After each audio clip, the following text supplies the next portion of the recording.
Ipon mendongak, bertatapan dengan tatapan mata Clara yang lembut dan perhatian. "Apa ingin duduk dan beristirahat?" tanya Clara. Ipon menggelengkan kepalanya tanpa sadar menarik kembali tangannya. "Tidak perlu, terima kasih." Raja Oscar menarik kembali Clara. Pandangan matanya dengan tidak senang melirik sekilas ke wajah Ipon, berkata pada Clara, "Orang seperti ini, untuk apa kamu mempedulikannya?" Clara kembali berdiri ke sisi Raja Oscar. Pandangan matanya dengan datar menyapu Ipon. Tampaknya sedikit merasa aneh. Dia berbisik, "Kita ini keluarga. Kamu benar-benar baik hati." Raja Ronald menggandeng tangan Clara. Keduanya berdiri bersama seperti pasangan dewa dan dewi. Ipon tiba-tiba merasakan kedinginan di sekitarnya begitu kuat.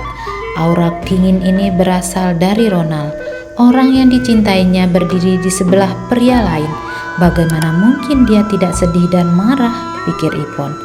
Terdengar suara tangisan dari dalam istana. Semua orang terkejut melihat ke arah pintu. Tirai diangkat, seorang Kasim, pelayan berambut putih, keluar. Matanya memerah dan bengkak. Raut wajahnya begitu sedih. Suaranya serak.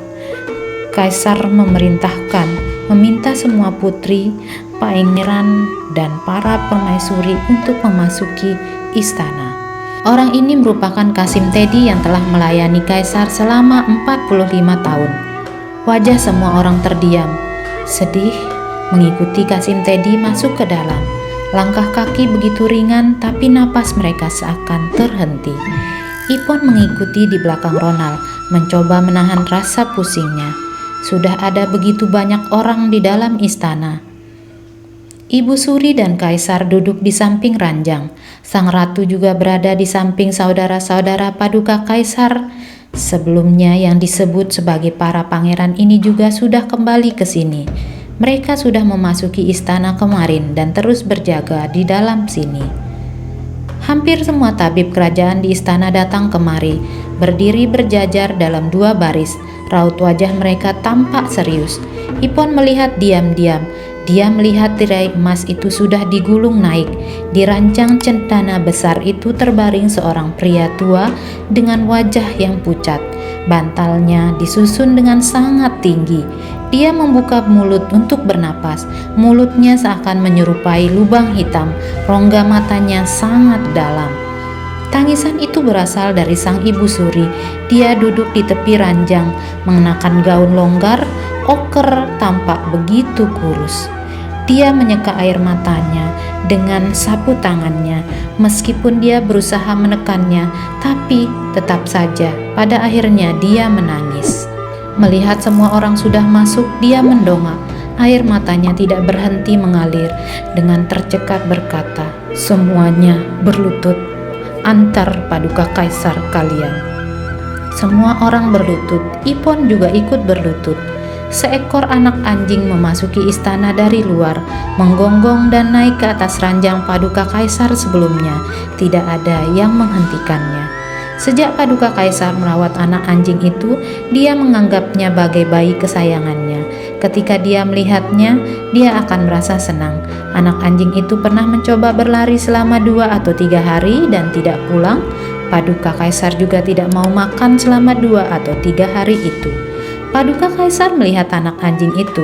Dia yang tadinya kesulitan bernapas, matanya kemudian menunjukkan raut hangat, mengangkat tangannya dan membelai anak anjing yang berbaring di samping ranjangnya. Anak anjing itu menggonggong padanya. Di dalam istana hanya ada suara anak anjing. Ipon malah terkejut seakan tersambar petir, dirinya terpaku. Ipon ternyata bisa mengerti arti gonggongan anak anjing itu.